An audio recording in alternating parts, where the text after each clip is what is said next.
Hello बच्चों, मैं राजेश जहांगीर। बच्चों, आज हम पढ़ेंगे ड्वेल नेचर ऑफ पार्टिकल, जो कि डी ब्रोगली ने दी थी। आप लोगों ने देखा था कि जिस तरह से लाइट वेव नेचर के साथ साथ में पार्टिकल नेचर शो करती है, किसने बताया था? आइंस्टीन ने बताया था। किसने बताया था? आइंस्टीन ने। उसी तरह से यहाँ पर पार्टिकल की नेचर भी, पार्टिकल के साथ साथ वेव नेचर होती है, ये बताया था डी ब्रोगली ने। आपको दिमाग में फीड करना है क्या? लाइट की ड्वेल नेचर के बारे में बताया था आइंस्टीन ने। उसकी वेव नेचर ऑलरेडी होती है, diffraction interference phenomena wave nature से शो किया जाता है, लेकिन साथ ही साथ में जो है पार्टिकल नेचर के बारे में बताया था आइंस्टीन ने। सिमिलरली मैटर होता है वो पार्टिकल नेचर का शो करता, और उसकी वेव नेचर के बारे में बताया था बच्चों यहाँ पर डी ब्रोगली ने। तो डी ब्रोगली थ्योरी की हम बात करते हैं। जिस तरह से लाइट की ड्वेल नेचर होती है, उसी तरह से पार्टिकल की भी ड्वेल नेचर होती है। और पार्टिकल की ड्वेल नेचर होती है मतलब पार्टिकल नेचर तो होती है, लेकिन वेव नेचर भी होती है। तो वेव नेचर कब शो करेगा? तो मैं ऐसा कर सकता हूं, a fast moving particle show wave like character. Fast moving particle shows wave like character. तेज दौड़ेगा तो वेव लाइक कैरेक्टर मिलेंगे, तेज दौड़ेगा तो वेव लाइक कैरेक्टर मिलेंगे, ऐसा डी ब्रोगली ने कहा था। तो अब किसके लिए एप्लीकेबल है? माइक्रोस्कोपिक पार्टिकल के लिए। तो मैं छोटे छोटे पॉइंट यहां पर लिखूंगा। यहां पर ड्यूअल नेचर ऑफ पार्टिकल किसने दिया था? Given by de Broglie, given by de Broglie. पहला पॉइंट। सेकंड पॉइंट है किसके लिए एप्लीकेबल है? यहां पर एप्लीकेबल ओनली फॉर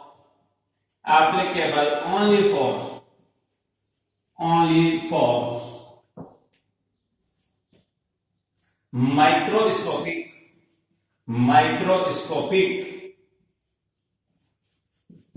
पार्टिकल्स। किसके लिए एप्लीकेबल है? माइक्रोस्कोपिक पार्टिकल के लिए एप्लीकेबल है। मैक्रोस्कोपिक पार्टिकल के लिए ये फिनोमेना कम अपीयर होती है, मतलब वेव लाइक कैरेक्टर बनते हैं, लेकिन इसकी रियल लाइफ इतनी कम होती है कि इसका कोई सिग्निफिकेंस नहीं होता है। तो सिग्निफिकेंस नहीं होता मतलब उसकी कोई इंपॉर्टेंस नहीं होती। एग्जांपल लेकर के हम देखेंगे बच्चों। तो माइक्रोस्कोपिक पार्टिकल के लिए ये थ्योरी एप्लीकेबल होती है। कब दी थी? गिवन इन 1924 में ये थ्योरी दी गई थी। चले बच्चों, थ्योरी क्या थी? तो थ्योरी के बारे में बात करते हैं। लाइट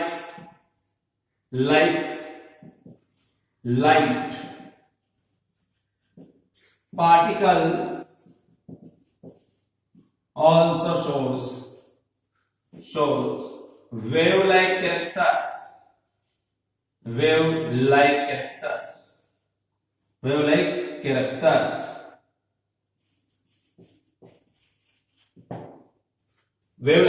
शो करते हैं। कौन? पार्टिकल, मतलब मास है जो आपको यहाँ पर नेचर के अंदर पार्टिकल नजर आ रहे हैं, छोटे छोटे या बड़े बड़े, वो जब फास्ट मूविंग होते हैं तब ही वेव लाइक कैरेक्टर शो करते हैं। when they are in motion, चले बच्चों, थ्योरी किस तरह से दी गई वो मैं बता देता हूं। A fast moving particle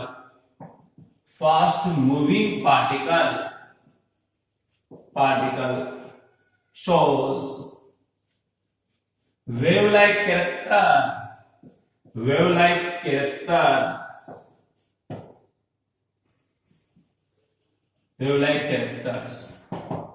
okay बच्चों, फास्ट मूविंग तो क्या रेस्ट स्टेट के अंदर ये वेव लाइक कैरेक्टर शो करेगा? बिल्कुल नहीं। रेस्ट स्टेट में कभी भी ये वेव लाइक कैरेक्टर शो नहीं करेंगे। चलिए, derivation of de Broglie equation की मैं बात करता हूं। यहाँ पर इक्वेशन क्या थी उसके बारे में बता देता हूं। यहाँ पर डी ब्रोगली इक्वेशन क्या थी बच्चों? Lambda is equal to h by m v, ये थी।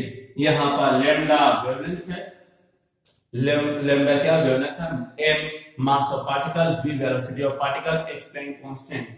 इसका मतलब प्लैंक कांस्टेंट है, इसका मतलब प्लैंक थ्योरी यहाँ पर यूज में आएगी, क्योंकि आपको पता है कि वेव जब पार्टिकल नेचर शो करती है तो उसके बारे में प्लैंक ने बताया था कि वेव की जो एनर्जी है वो छोटे छोटे एनर्जी पैकेट के इंटीग्रल मल्टीपल में होती है। यानी एक एनर्जी पैकेट की एनर्जी h न्यू है तो उसके अंदर मान लीजिए n एनर्जी पैकेट है तो टोटल एनर्जी हो जाएगी NH न्यू। ठीक है बच्चों, तो किसने बताया था, प्लैंक ने। तो इसलिए यहाँ पर प्लैंक आया, इसका मतलब प्लैंक थ्योरी यूज में लेंगे। तो बच्चों यहाँ पर आपने देखा ये आप h क्या, Planck constant, Planck's constant, m mass of particle, what, mass of particle. ठीक है बच्चों, नेक्स्ट क्या, लैम्डा वेवलेंथ, वेवलेंथ है। और आपने देखा v वेलोसिटी है, क्या बच्चों, वेलोसिटी, जिससे वो मूव करता है। ठीक है, ये इक्वेशन डी ब्रोगली ने दी थी। तो डेरिवेशन कैसे किया जाए इसका, तो यहां पर देखिए derivation of de Broglie equation. आप लोगों ने आइंस्टीन का नाम सुना है और आज के लेक्चर में स्टार्टिंग में मैंने आइंस्टीन का ही नाम लिया था। आपने देखा था कि आइंस्टीन ने लाइट की ड्यूअल नेचर के बारे में बताया था, फिर प्लैंक ने उसको एक्सटेंड किया और बोला कि पार्टिकल नेचर होती है लाइट वेव में, उसकी एनर्जी h न्यू से देते हैं। मतलब जो छोटे छोटे एनर्जी पैकेट है फोटोन की फॉर्म में रहते हैं और उनकी एनर्जी h न्यू के इक्वल होती है, ये दिया था प्लैंक ने। तो बच्चों यहां पर हम लेंगे, आगे प्रोसीड करेंगे, डेरिवेशन। डेरिवेशन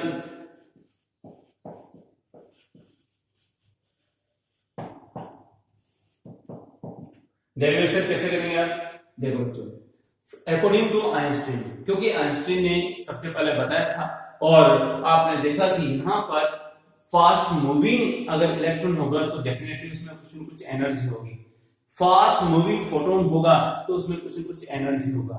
तो मैं यहां पर लिखूंगा according to Einstein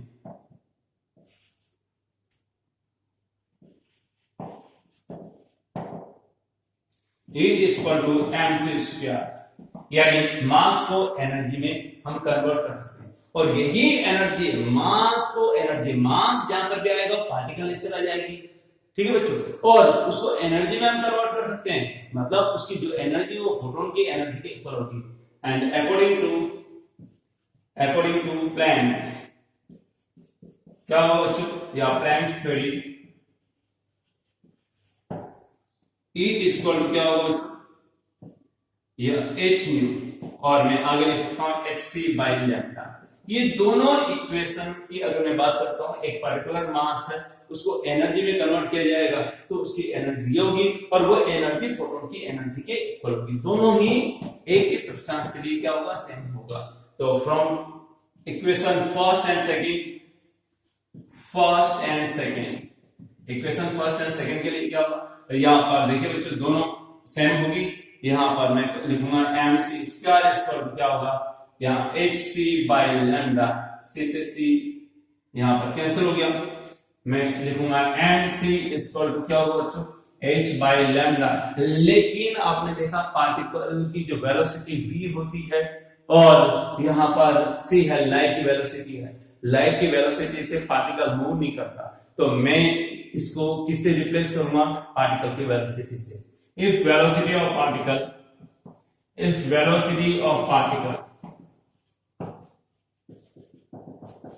is v, then mv equal क्या होगा, h/λ। ये वैल्यू मिल जाएगी बच्चों, mv इक्वल टू h/λ, ये वैल्यू हमें मिलेगी। ठीक है, और मैं ऐसा भी कर सकता हूं λ इक्वल टू h/mv। चले बच्चों, ये थी इक्वेशन। कौन सी? डी ब्रोगली थ्योरी की। इसको आगे भी हम एक्शन करेंगे, मॉडिफाई करेंगे, दूसरी टर्म में रखेंगे, लेकिन इसके पहले इस पर बेस्ड कुछ क्वेश्चन कर लिया गया। क्वेश्चन क्या थे बच्चों? छोटे क्वेश्चन में ले रहा हूं यहां पर।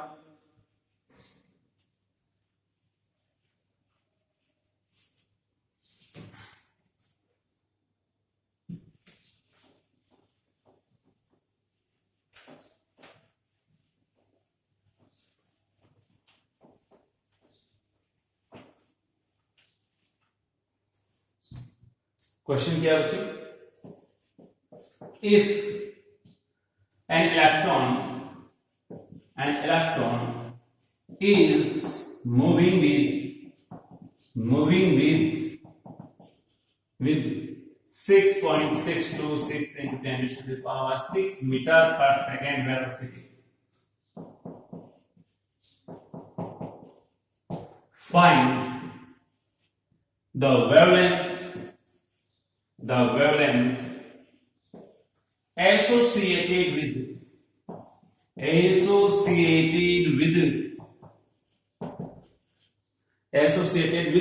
इलेक्ट्रॉन। ओके बच्चों, सॉल्यूशन देखते हैं। क्या बच्चों क्वेश्चन? एक इलेक्ट्रॉन है, वो मूव कर रहा है किससे? 6.626 into 10 to the power 6 metre पर सेकंड वेलोसिटी से। तो इसका मतलब गिवन क्या है? सबसे पहले हमें फोकस करना है गिवन पर। वेलोसिटी गिवन है 6.626 into 10 to the power 6 metre पर सेकंड। ये तो इसकी वेलोसिटी है। ओके, क्या था? इलेक्ट्रॉन था भाई। और इलेक्ट्रॉन का मास आपको पता है, mass of electron is equal to 9.1 into 10 to the power -31 kg। ये होगा एमकेएस में। ओके, यूजिंग डी ब्रोगली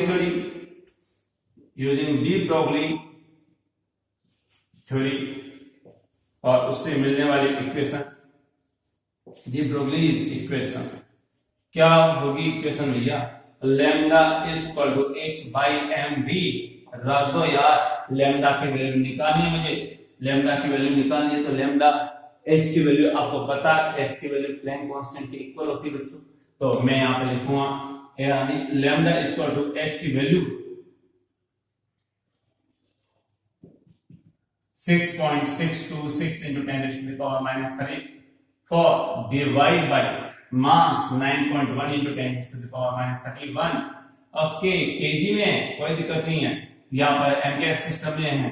और वेलोसिटी आपकी होगी 6.626 into 10 to the power 6 metre पर सेकंड। क्या करे?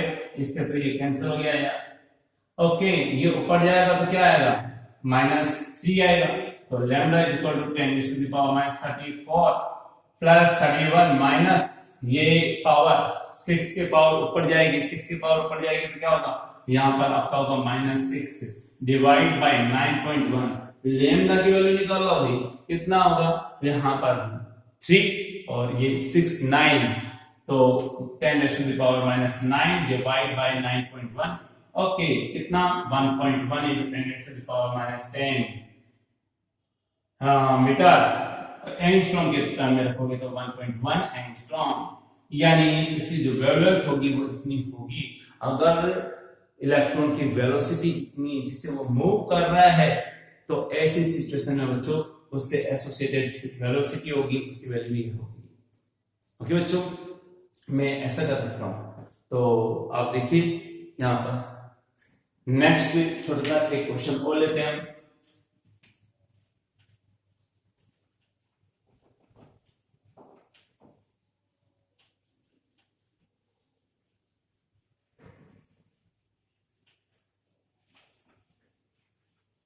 ए फास्ट मूविंग बॉल। क्रिकेट खेलते हो आप सब लोग, और आप जब बॉल फेंकते हो तो उसकी कुछ न कुछ वेलोसिटी होती है। जैसे कि हम कहते हैं शोएब अख्तर है, वो जनरली काफी तेज बॉल फेंकता था और कितनी 140 किलोमीटर पर आवर की स्पीड, इतनी भी स्पीड हो जाती थी। तो इसलिए उसे एक अलग ही नेम दिया गया है। तो बच्चों यहां पर देखिए क्वेश्चन है, if A tennis ball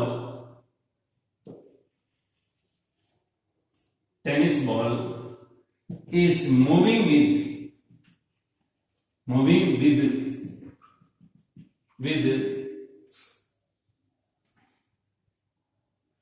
50 meter per second velocity. If the mass of ball is 200 gram, then find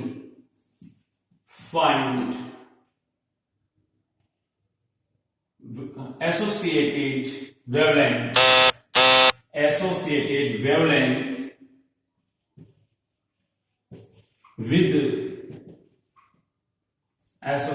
wavelength with ball. ये हमारा क्वेश्चन बच्चों क्या है, एक बॉल गिवन है, उसका मास 200 ग्राम है और उसकी वेलोसिटी है वो 50 मीटर पर सेकंड की स्पीड से वो मूव कर रही है। और 50 मीटर पर सेकंड की स्पीड से मूव करेगा मतलब काफी ज्यादा वेलोसिटी होगी। तो बच्चों यहाँ पर हम देखेंगे, इसको सोल्व करेंगे। क्या है, मास आपको दिया हुआ बॉल का कितना, 200 ग्राम। ग्राम को किसमें कन्वर्ट करोगे, केजी में कन्वर्ट करोगे। केजी में कन्वर्ट करने के लिए 1000 से डिवाइड करोगे, 200 मल्टीप्लाई बाय, अब देखो 10 raised to the power -3, 1000 से डिवाइड करें तो ये वैल्यू आ जाएगी, ये केजी में आ गया। ओके बच्चों, पहला पॉइंट। और भी आप सॉल्व कर सकते हो, 0.2 केजी लिख सकते हो इसको। अब वेलोसिटी आपको दी हुई है, कितनी दी हुई है यार, 50 मीटर पर सेकंड, ये तो एमकेएस सिस्टम में है। आप क्या किया जाए, वेवलेंथ निकालनी। वेवलेंथ आप आराम से निकाल सकते हो बच्चों, वेवलेंथ आप आराम से निकाल सकते हो। तो अब आप देखिए बच्चों,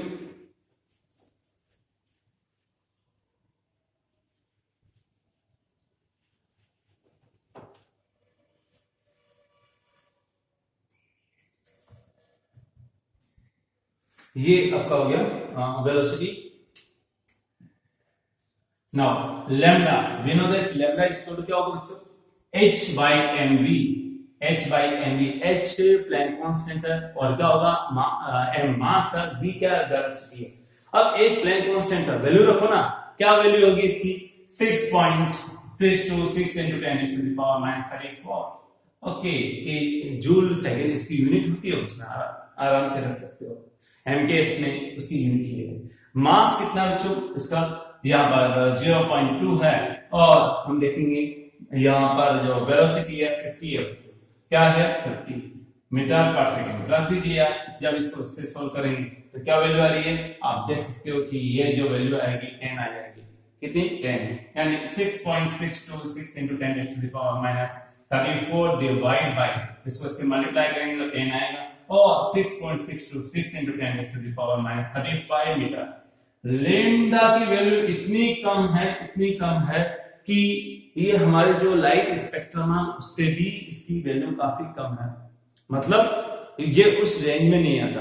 तो इसका मतलब इतनी कम वेवलेंथ होती है इसकी कि इसका कोई फिजिकल सिग्निफिकेंस नहीं होता।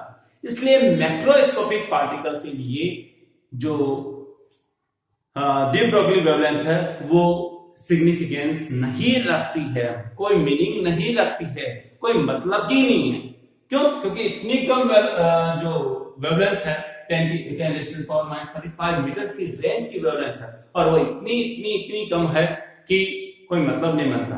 तो इसलिए मैंने बोला था स्टार्टिंग में कि डी ब्रोगली थ्योरी है माइक्रोस्कोपिक पार्टिकल के लिए एप्लीकेबल है, नॉट मैक्रोस्कोपिक पार्टिकल। तो ये हमें ध्यान रखना बच्चों। तो ये लैम्डा की वैल्यू इतनी कम मिलती है। मैं यहाँ पे लिखूंगा de Broglie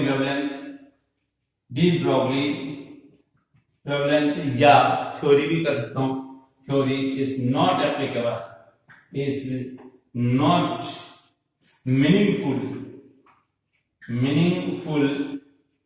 for macroscopic particle.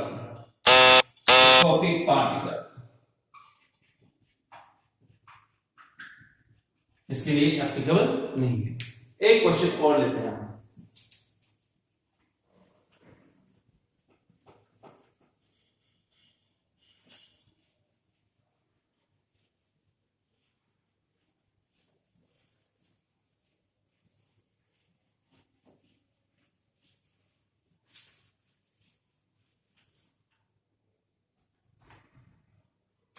Question if the ratio of velocity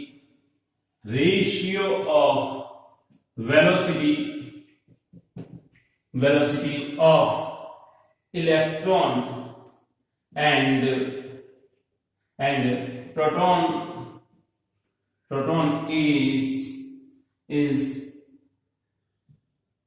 3:1,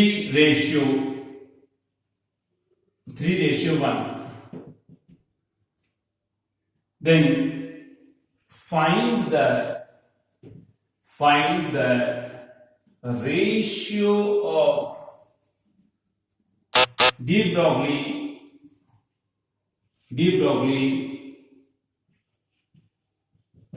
wavelength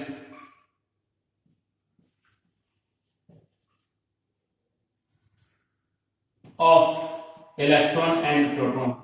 If mass of proton is nearly equal to 1836 times of mass of electron, ये आपका क्वेश्चन है बच्चों।